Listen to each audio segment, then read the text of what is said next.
Hi everybody, Nicole here with SugarWOD. I'm going to show you how to utilize the Coach's Notes feature. Let's go ahead and take a look. I'll start by clicking into the workout.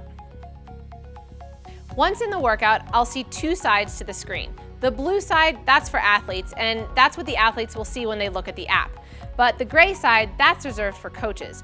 Individuals that have been designated as a coach will be able to see the Coach's Notes. Now, you could use this area in a variety of different ways.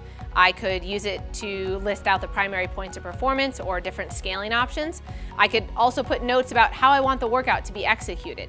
I could even use it to remind my coaches to make an announcement at the end of class.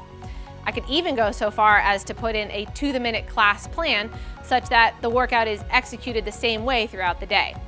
There's also a formatting toolbar. I can embed videos here or highlight certain areas of the workout.